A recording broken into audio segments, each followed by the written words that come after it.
오늘 우리에게 주시는 하나님 말씀은 골로새서 제1장 20절 한 절만 보겠습니다.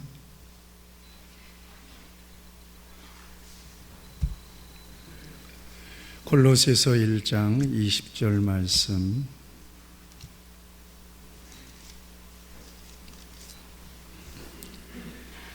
한 절 말씀만 제가 봉독하겠습니다.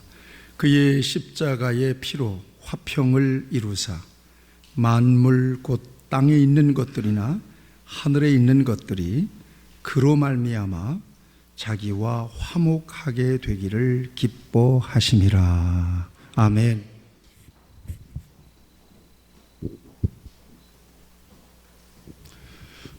오늘은 어버이 주일인데 다 어버이들인데 우리 어버이들을 축복합니다. 네, 우리 박수 한번 하시죠. 축복합니다.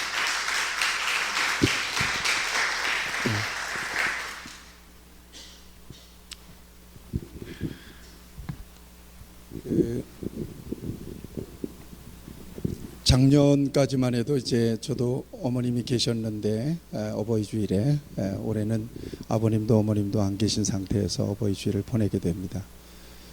작년과는 조금 느낌이 다른 것을 제가 지금 느끼고 있습니다. 가정의 달 맞이하면서 이제 가족 사랑, 또 부부 사랑, 그 다음에 어린 아이, 또 어린이 주일, 또 어린아이와 같아라, 또 부모 주일이니 오늘은 또 어버이 주일이니까 어버이 효도에 대한 또 말씀도 같이 이렇게 나누고 하는데 자칫 이제 윤리적인 설교가 될까 심히 염려하는 마음도 있습니다.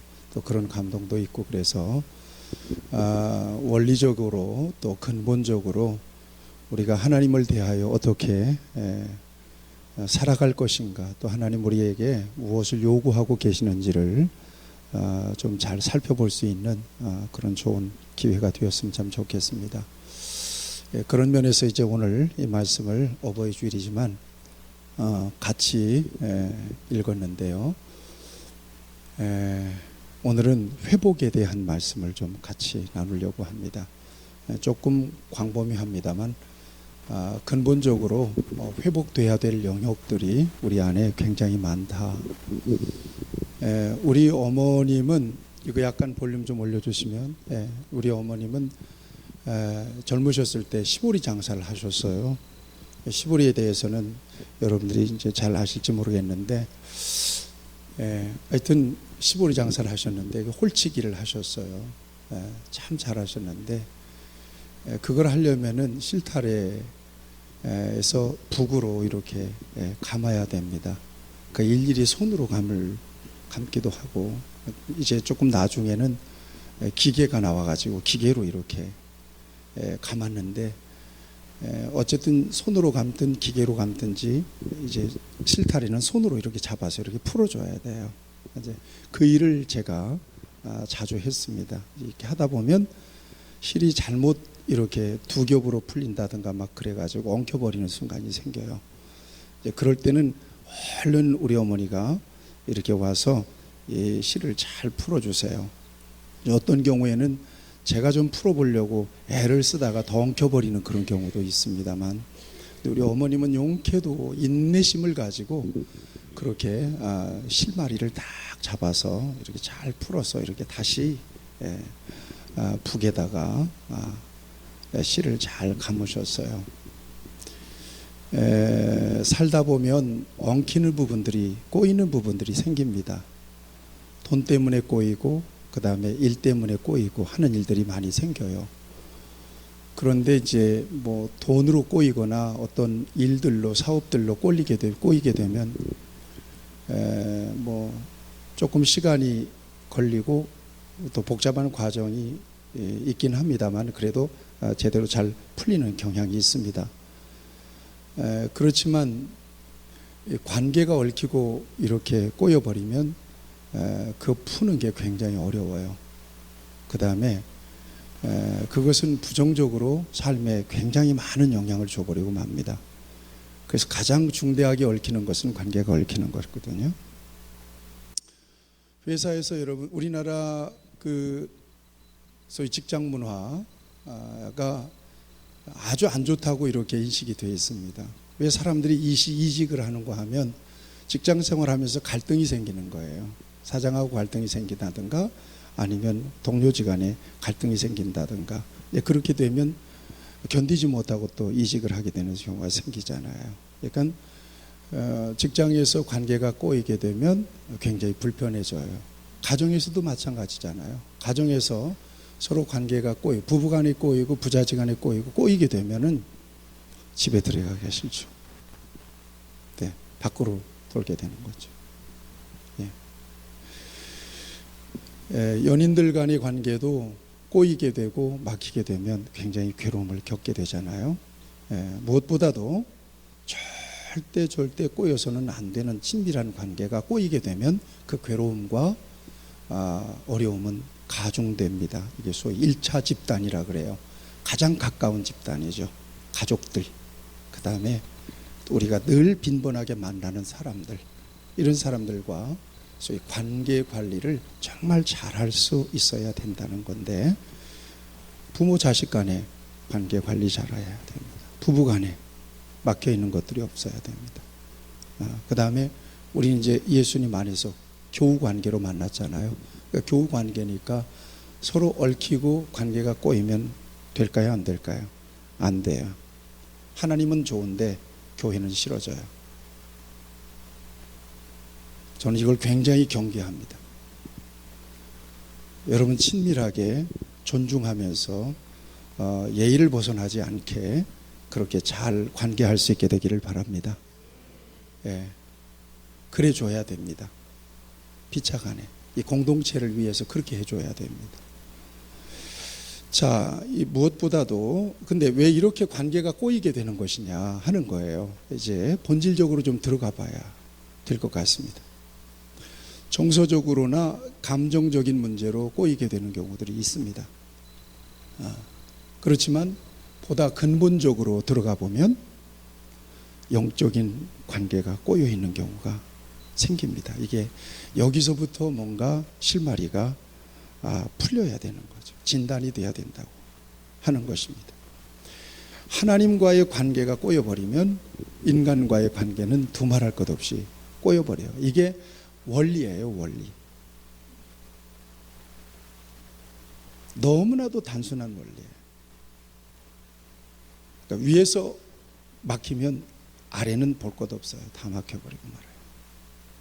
하나님과의 관계가 얽혀버리면 두말할 것 없이 부부관계 뭐 다 좋은 관계 전부 다 얽혀버리고 마는 거죠. 그래서 이 얽히고 꼬이는 이 실마리를 영적인 관계 속에서 진단하고 찾아야 되는 것은 굉장히 중요한 지혜입니다. 거기서 발견하지 못하고 엉뚱하게 이렇게 뭐 선물이나 사다 준다든가 뭐 이런 식으로 하면 이건 임시방편밖에는 안 돼요. 자, 그 같은 차원에서 오늘 저와 여러분들이 말씀을 통해서 좀 조명해 봤으면 좋겠습니다. 여러분 생각하세요? 아담이 범죄한 이후에 부부관계가 어떻게 됐죠? 범죄는 하나님과의 관계예요. 그런데 하나님과의 관계가 딱 막히고 꼬이니까 부부관계가 서로, 지난주에 그랬잖아요. 내 뼈 중에 뼈요. 어디 갔다 이제 왔어. 그랬던 관계가 이건 완전히 그냥 이렇게 돼버리잖아요. 인간관계 무너지죠. 그 이후에 가인과 아벨 자식들이 어떻게 돼요? 살인의 역사가 생겨요. 그 다음에 조금 더 가보게 되면 노아 시대 때는 하나님께서 사람을 지으셨으면 아주 후회하실 정도로 심각하게 타락하죠. 하나님과의 관계가 완전히 막혀버려요. 못 쓰겠다. 그래서 하나님은 홍수를 통해서 멸망시켜버리고 말잖아요. 그리고 노아의 6 가족들이 남았어요. 그래서 노아를 인류의 중시조라고 그러는데, 이 사람들이, 살아남은 사람들이 어디로 가죠? 신할 평지에 가가지고 뭘 쌓죠? 바벨탑을 쌓잖아요. 그래서 하나님께서 언어를 혼잡하게 만들어서 다 흩어버리고 말아요. 깨져버리고 말아요. 뭐가 깨지니까 뭐도 깨져요. 하나님과의 관계가 깨지니까 비정상적이 되니까 인간의 관계도 완전히 그렇게 깨져버리고 말들 하는 것입니다. 오늘날에도 하는 일마다 안 되고 자꾸만 관계가 틀어지고 상처를 받고 아픔을 겪는 사람들, 그 실마리를 하나님과의 관계 속에서 점검해 볼 필요가 있다는 거예요. 깨져 있거나 틀어 있거나, 이걸 좀 저와 여러분들이 오늘 이 말씀 속에서 함께 듣기를 원합니다. 성경은 이렇게 말씀하고 있어요. 너희 허물이 이러한 일들을 물리쳤고 너희 죄가 너희로부터 좋은 것을 다 막아버렸다는 거예요. 뭐가 막았다고요? 죄가 막았다고요. 죄라고 하는 것은 하나님과의 관계가 빗나갔다는 얘기예요. 하나님과의 관계가 빗나간 것만으로도 좋은 것들이 다 차단되어 버리고 마는 거예요. 여기에서 인간의 갈등, 인간의 불행의 시작이 됩니다. 여기에서부터. 여러분, 탕자의 비유를 생각해 보세요. 탕자, 얼른 이미지가 떠오르죠. 아버지 집을 떠났어요. 한동안은 행복한 듯 보였는데 결국은 불행해지잖아요. 아버지 집으로 돌아왔어요. 비로소 행복을 찾았어요. 이것은 하나님과 인간의 관계를 그대로 보여주는 비유의 말씀입니다. 하나님 떠나면 그렇게 모든 것들이 다 아구가 안 맞아요. 그런데 하나님께로 돌이키면 하나님께서는 전적으로 그의 삶을, 신분을 회복시켜 주셔서 행복을 누리게 만드시죠. 단지 믿음을 갖지 않은 것만으로 인생은 복잡하게 꼬일 수 있다. 동의하십니까? 단지 하나님을 안 믿는 것만으로도 인생은 큰 사고가 나 있습니다. 자기만 모르는 거예요.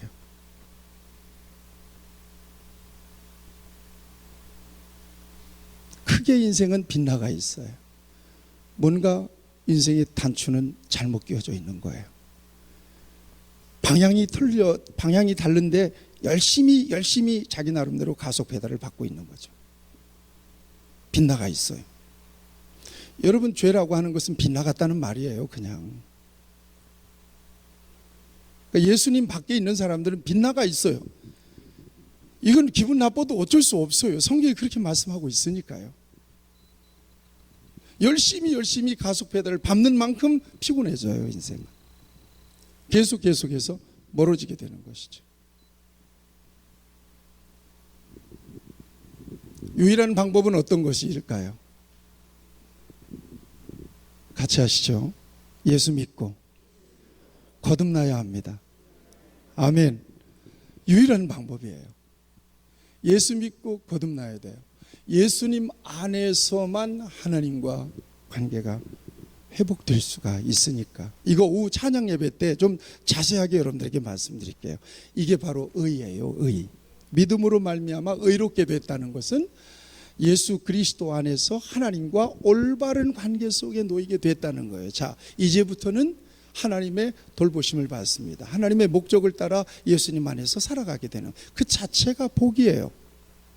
여기에 뭐 엄청난 것들이 더해지지 않더라도 그 인생길에는 놀라운 하나님의 복과 하나님의 비전이 있습니다.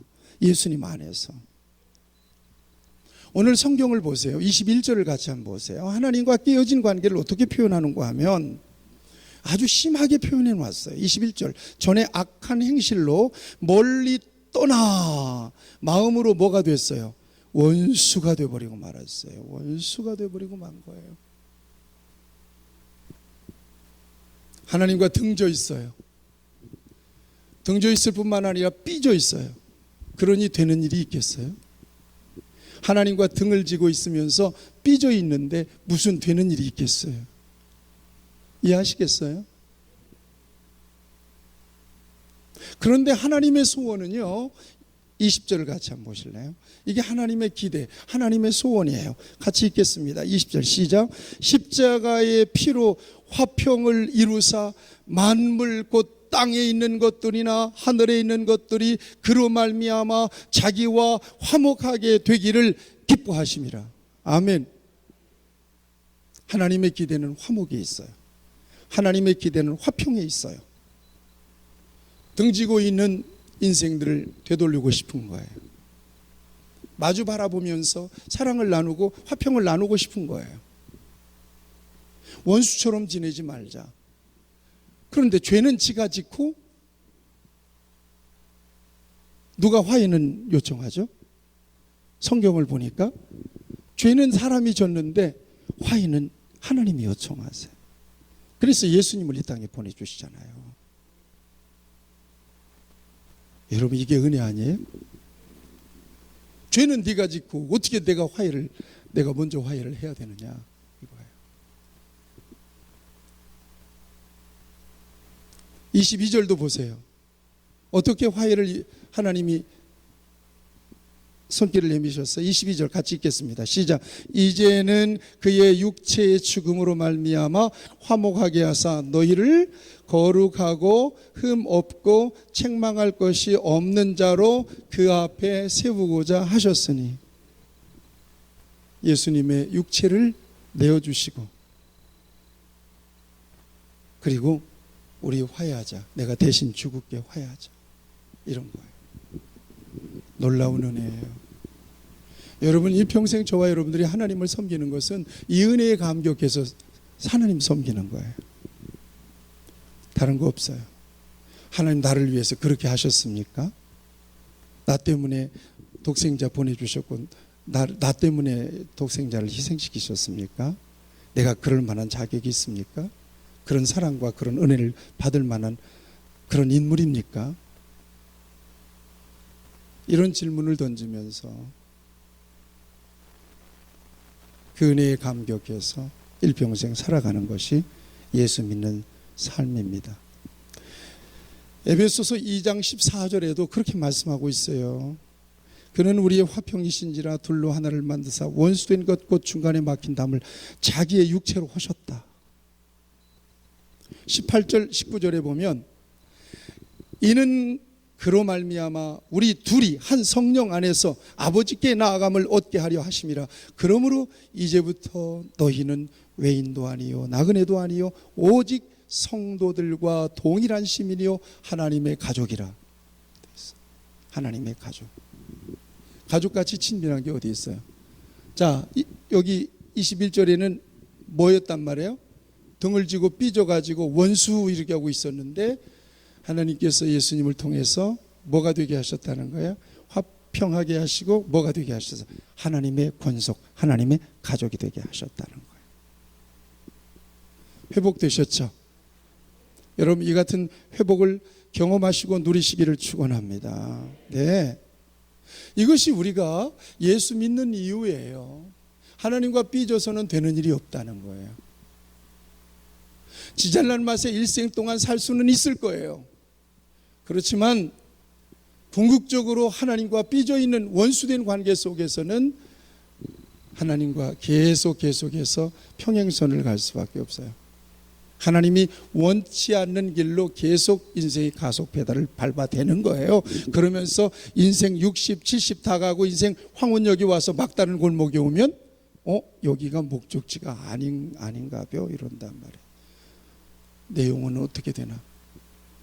나는 이제 어떻게 돼야 되나?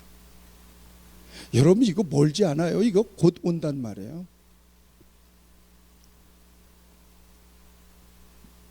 여러분, 예수 잘 믿으시기를 축원합니다. 예수님 안에서 하나님과의 관계를 건강하게 지켜나가시기를 축원합니다. 자, 이게 저와 여러분들이 예수님 안에 있기 때문에 그것을 은혜로 받아들이고 하나님 앞에 감사하고 찬송하고 이제 예배하잖아요. 자, 그러면 그 같은 눈이 저와 여러분들에게는 열려 있기 때문에 세상 사람들을 볼 때는 어떻게 보는가 하면 어떻게 보죠? 아이고, 열심히 길이 아닌 길을 자꾸 가속 페달을 악셀을 밟아가면서 열심히 사시네. 그런데 그러면서 돈도 벌기도 하고 명예도 권세도 높아지기도 하지만 자랑스럽고 부러워요. 좀 불쌍해요. 불쌍하죠. 그렇죠.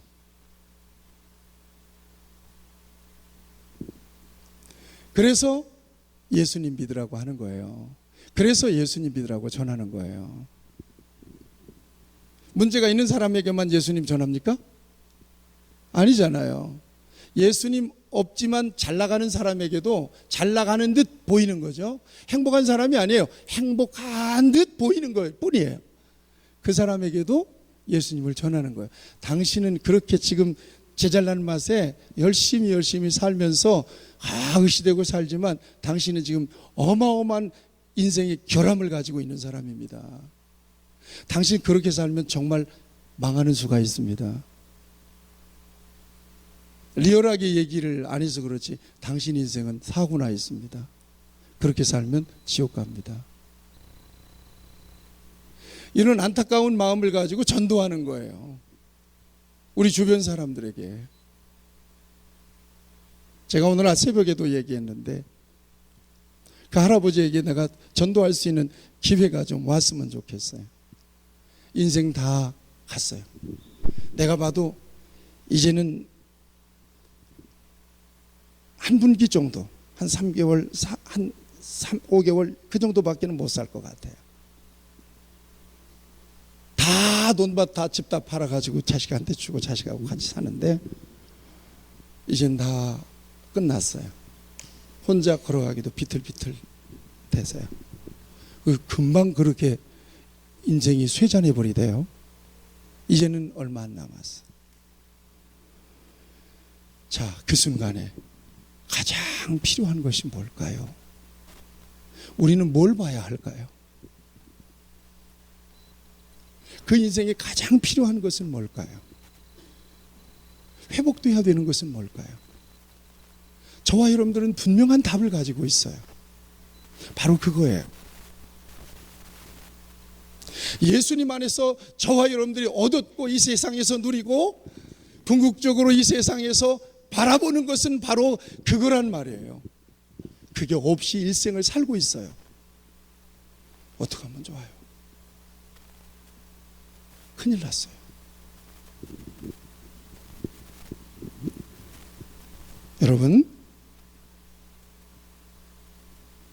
여러분들에게 질문 드리고 싶습니다. 여러분 하나님과 여러분 자신과의 관계 속에서 예수님 안에서 관계가 온전히 회복되었다고 믿으신다면 아멘 해주세요.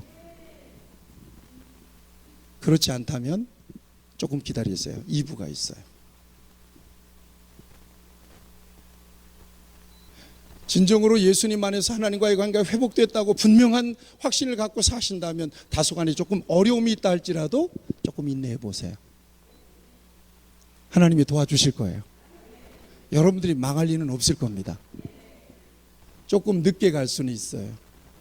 또 여러분들의 기대에 조금 덜 찰 수는 있어요. 그렇지만 지금 바른 길을 가고 있는 거예요. 그런데 질문이 하나가 있어요. 아니, 나는 예수님을 분명하게 믿고 신앙생활을 정상적으로 한다고 생각하는데 왜 내 인생은 자꾸 되는 일이 없고 자꾸 꼬여요? 이거예요. 이런 생각 가질 수 있잖아요. 왜 그런 거예요? 잘 들으세요. 이것 때문에 그래요. 열심히 신앙생활 나름대로 잘 하고 있는 것 같은데도 되는 일이 없네. 왜 그런가 하면요, 여러분들이 잘 인식하지 못하는 영역 속에 침체가 와 있어요. 영적인 침체예요.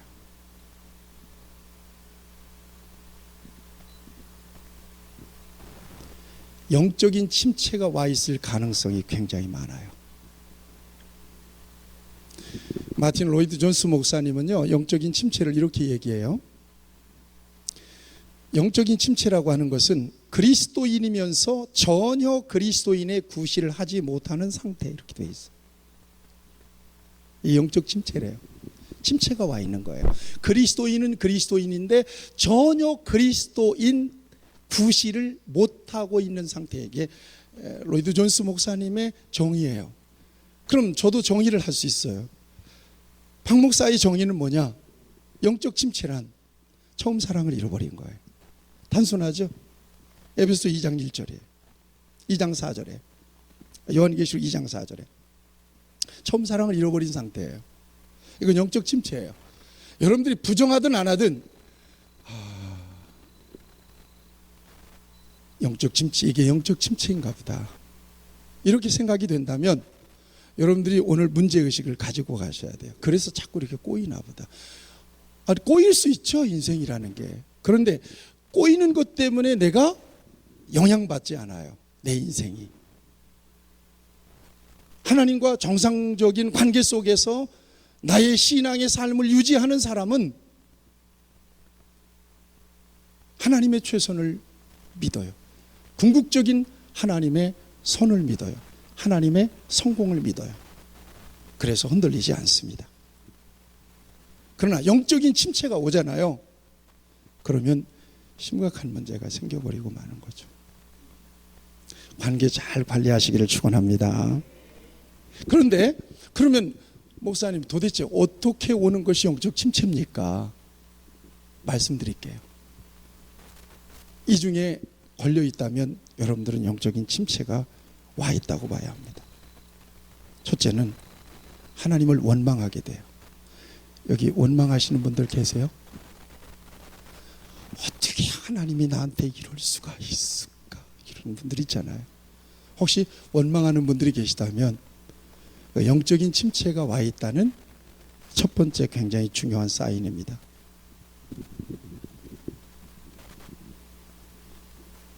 하나님을 원망하니까 감사가 올까요, 안 올까요? 안 오죠. 그러면 하나님을 원망하지 않는다면 여러분들 안에 감사가 있습니까, 없습니까? 감사합니까? 여러분들은 영적 침체가 안 온 거예요. 정말 목사로서 다행스럽고 감사한 일입니다. 두 번째는 믿음을 잃어버리게 돼요. 이게 무슨 얘기인가 하면 하나님의 능력을 신뢰하지 못하는 거예요. 이게 두 번째 증상이에요. 영적인 침체에 빠진 사람들은 마치 하나님의 손이 짧아서 나를 구원하지 못할 것처럼 생각하는 거예요. 이건 어떤가요? 하나님의 전능한 능력을 신뢰하지 못하는 거예요. 마치 하나님의 손이 짧아진 것처럼 느끼는 거예요. 그냥 진단하면서 가보세요. 세 번째는요, 자꾸 좌절감이 와요. 의욕을 상실해요. 좌절감이 오고 의욕을 상실해요. 작은 일에도 부정적으로 반응하게 되죠. 이것은 한때 믿음이 충만했던 사람도 올 수 있다는 것을 여러분 아셔야 돼요. 엘리야도 그거 영적 침체 경험했으니까요. 아이고, 죽여주세요, 그런 적이 있잖아요. 그렇죠? 네, 죽여주세요. 어느 순간에 내가 부정적인 사람이 됐어. 어느 순간에 내가 자꾸 좌절이 돼. 어느 순간에 자꾸 의욕을 잃어버렸어. 영적인 침체가 온 거예요. 네 번째는요, 정체성을 잃어버렸어요. 정체성. 이게 뭔가 하면 내가 지금 어디에 있는지, 내가 왜 살아야 되는지, 왜 그 일을 해야 되는지 헷갈리는 거예요. 심지어 이게 조금 더 나가보면요, 욥은 아주 어려울 때 자기 생일을 저주하잖아요. 예레미야도 굉장히 힘들고 어려울 때 자기 생일을 저주해버리고 말아요. 내가 왜 이 세상에 태어났어, 이렇게 되는 거예요. 자기의 정체성을 잃어버리고 말아요. 여러분, 힘든 일, 어려운 일 가중되고 그러면 그런 마음들이 생길 수 있어요. 그럴 때 특별히 저와 여러분들이 하나님과의 관계를 밀착시켜야 되는 순간이에요. 그 순간이. 안톤 기도해야 되고요. 한 끼라도 금식해 보세요. 그러면 육체의 힘이 빠지면서 말똥말똥해져요, 영혼은. 다섯 번째는요, 낙심과 불안에 시달리게 됩니다. 이게 영적 침체의 중요한 사인이에요. 낙심과 불안에 시달리게 된다는 거예요. 낙심이라고 하는 것은 마음이 추락하는 거예요. 안 된다, 절망이다, 이거 우리가 출애굽 과정에서 어디서 봤어요? 예, 가디스 바네아에서 가나안 갔다 온 사람들, 그게 바로 그 상태예요. 안 돼요. 도저히 안 됩니다. 우리는 못 갑니다. 이게 그래가지고는 완전히 이스라엘 전체가 다 낙심되어 버렸어요. 낙심하는 거예요. 이게 영적인 침체의 중요한 사인입니다. 그 다음에 마지막으로 영적인 무감각에 빠지게 되는 거죠. 무감각, 감각을 잃어버리고 마는 거예요. 그냥 그렇게 무기고 가는 거예요.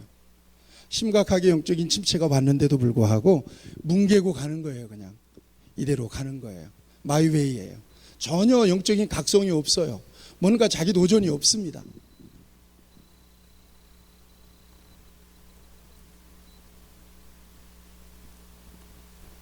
그렇게 가다가 브레이크가 걸려도 못 깨달아요. 거기서는 깨달아야 되거든요. 인생에 빨간 신호등이 번쩍 켜졌는데도 잘 못 깨달아요. 워낙 그렇게 그냥 굳어져 버려서. 이런 것들이 바로 영적인 침체예요. 그러면 믿음 안에 믿음의 신분을 가지고 있으면서도 자꾸 관계는 꼬여요. 막히게 되는 거예요. 전방위적으로 그런 현상들이 일어나게 되는 거죠. 어떻게 해야 될까요? 처방은 겸손하게 회개하는 길밖에는 없습니다. 아멘. 겸손하게 회개하는 길밖에 없어요. 그래서 요한계시록에 그러나 너를 책망할 것이 있나니 너희 처음 사랑을 버렸느니라. 그러므로 어디서 떨어졌는지를 생각하고 회개하여 처음 행위와 처음 행위를 가지라. 만일 그러지 아니하면, 회개하지 아니하면 내가 네게 가서 내 촛대를 그 자리에서 옮길 것이다. 이렇게 말씀하고 계시죠. 그 다음에 가난한 마음으로 기도해야 합니다. 예레미야 29장 12절 13절을 보면 너희가 내게 부르짖으며 내게 와서 기도하면 내가 너희들의 기도를 들을 것이요 너희가 온 마음으로 나를 구하면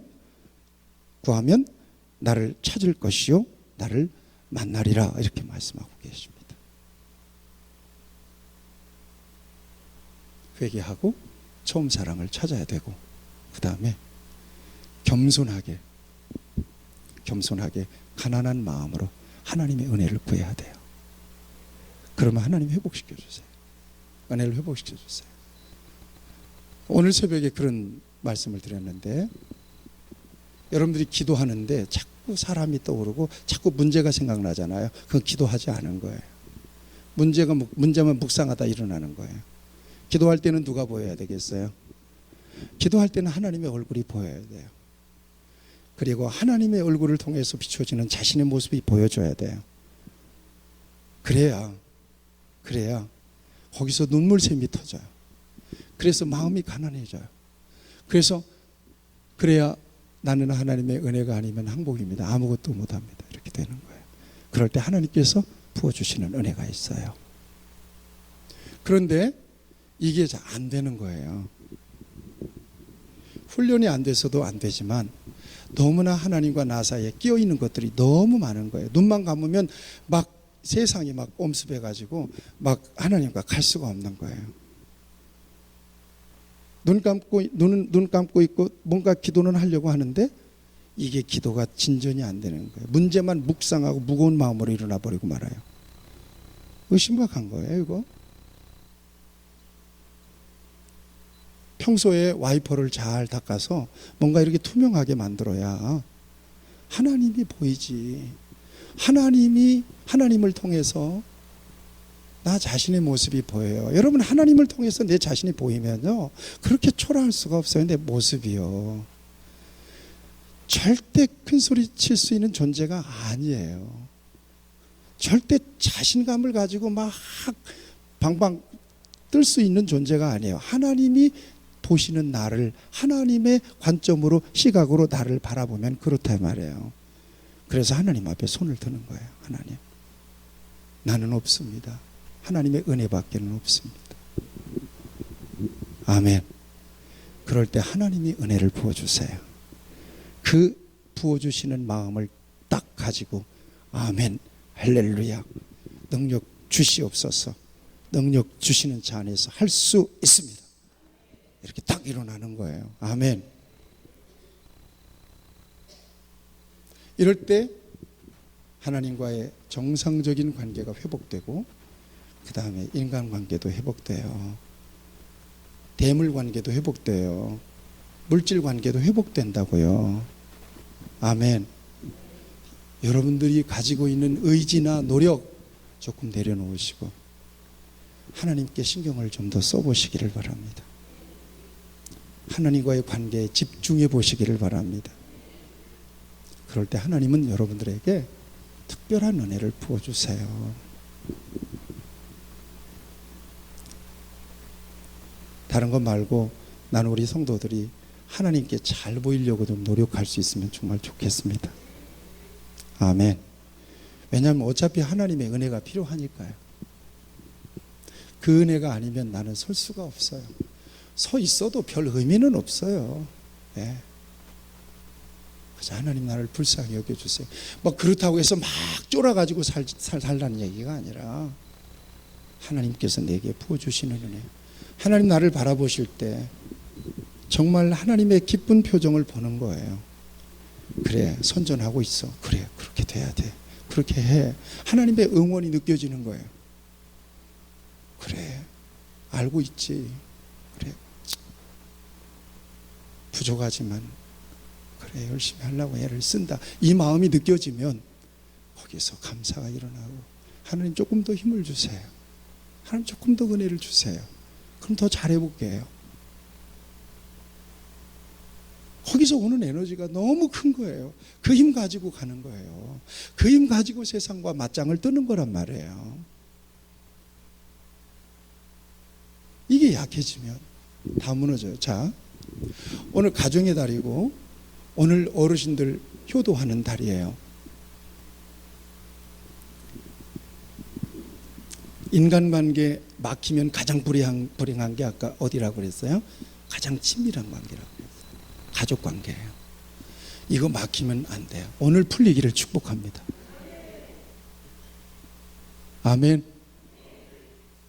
그런데 특히 두 가지만 얘기할게요. 물론 자식들 간의 관계도 그렇지만 이 부모님과 나 사이의 관계가 풀리는 지점이 어떤 지점인가 하면 아까 얘기했죠. 실마리 꼬여있는 원점 타격을 해야 돼요. 왜 이렇게 꼬였나 저 사람과 관계가. 원점 타격이 들어가지. 엉뚱한 데서 풀지 말고 거기서 풀어봐야 돼요. 그래서 성경을 보면 에베소서에서 뭐라고 말씀해요? 부모를 어떻게 공경하라고 그랬죠? 같이 하시죠. 주 안에서. 그렇죠. 어디서 풀려요? 주 안에서 풀리는 거예요. 아멘. 주 안에서 풀어지게 만들었어요. 모든 인간관계는. 물질 관계도 그래요. 세상 일도 주 안에서 풀립니다. 다른 데서는 안 풀려요. 풀어봤자 또 얽혀요. 그런데 아주 원점 타격을 해서 주 안에서, 거기 실말이에요. 거기에서 딱 풀어지면 부모와의 관계도 풀려요. 성경적으로 분명히 말씀하면 에베소 6장이 자녀들아 주 안에서 너희 부모를 순종하라. 이것이 옳으니라. 주 안에서요. 공경이 중요한 게 아니라 주 안에서예요.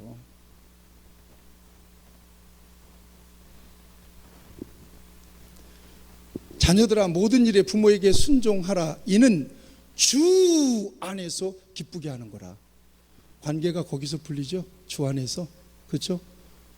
그러면 이 하나님과 관계가 막혀버리면 이거 풀리겠어요? 안 풀립니다. 조건 가지고 풀어요? 안 풀린다니까요. 그걸로는. 그러면 부부관계로 가보세요. 부부관계는 어떨까요? 부부관계도 여기는 골로새 3장 18절 19절에 보면 아내들아 했어요. 남편에게 복종하라. 잘 들으셔요. 이는 주 안에서 마땅하니라. 아멘. 어디서 풀려요? 주 안에서 풀어야 돼요. 그 정말 가장 멋진 아내는 주님의 이름으로 아내를 위해서 눈물로 기도할 수 있는 아내예요.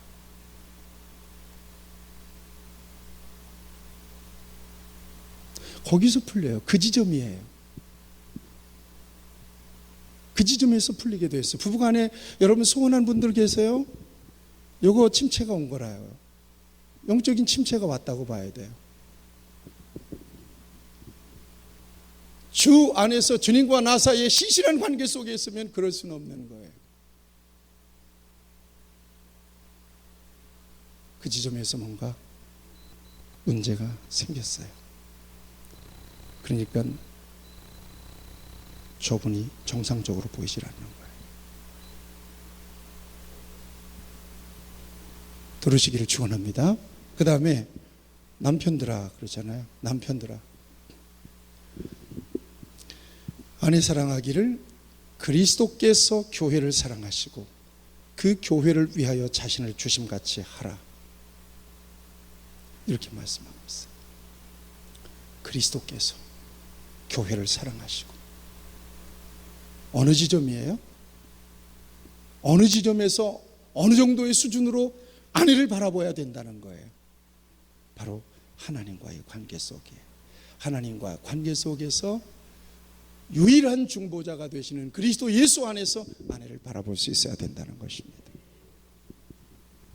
여기에 다 걸려 있어요. 오늘 여러분 모두에게 놀라운 회복의 은혜가 있기를 축원합니다.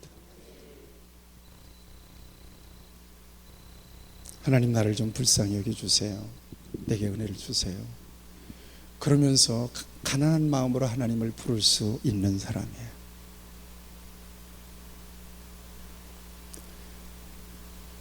주 나를 박대하시면 나 어디로 피할 길이 없습니다. 내가 기댈 곳은 오직 하나님밖에 없습니다. 그리고는 하나님의 옷자락을 잡고 있는 거예요. 그리고 치근하게 바라보시는 하나님의 표정이 읽어진다면 하나님께서 안아주시고 하나님께서 감싸주시는 그 하나님의 그 온화하신 품이 느껴질 수 있다면 여기서 놀라운 회복이 있어요. 여기에서 모든 회복이 다 일어나요. 여기에서 부부간의 깨어진 관계도 회복되고 부자간의 관계도 회복되고 물질, 회사, 경영 다 여기서 다 일어나는 거예요. 회복의 역사가. 여러분 모두에게 그런 놀라운 회복이 있기를 축원합니다. 영상을 하나 보겠습니다.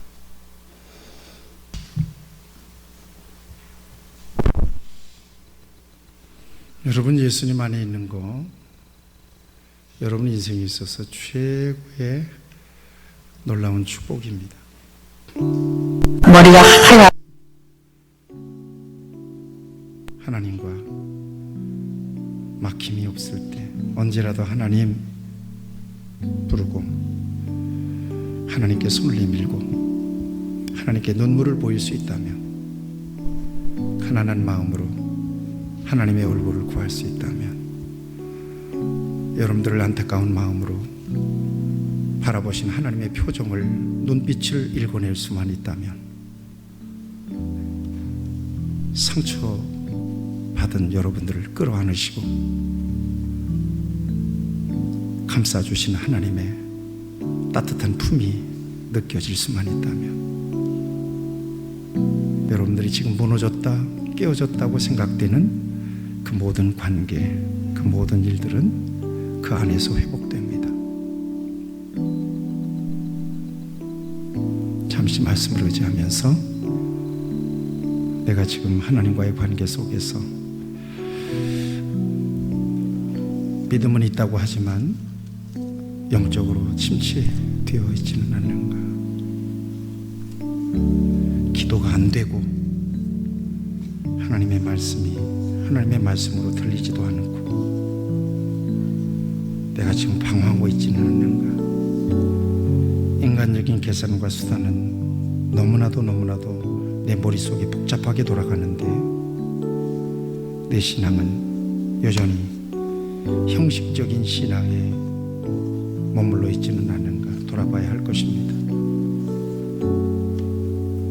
풀려야 되는 지점은 바로 거기입니다. 하나님은 예수님 안에서 놀라운 화해를 원하십니다. 그 안에서 온전한 회복이 일어나고 여러분들 모든 꼬여있고 막혀있는 관계가 다 열리고 풀리는 은혜가 있기를 바랍니다.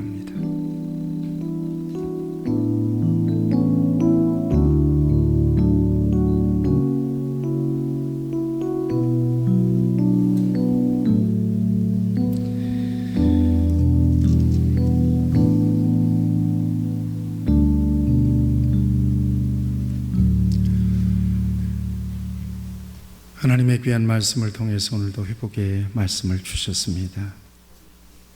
하나님을 찾기에 부족함이 없도록 우리의 믿음을 점검해 봅니다. 하나님께서 우리에게 베풀어 주시는 그 놀라우신 은혜 안에서 내 삶 속에 무너져 있는 삶, 꼬여 있고 얽혀 있는 모든 관계가 놀랍게 회복되어서 진정으로 하나님의 자녀의 권세와 하나님 나라의 비밀을 이 땅에서도 충만하게 누리며 살아갈 수 있도록 허락하여 주시옵소서. 예수님의 이름으로 기도하옵나이다. 아멘.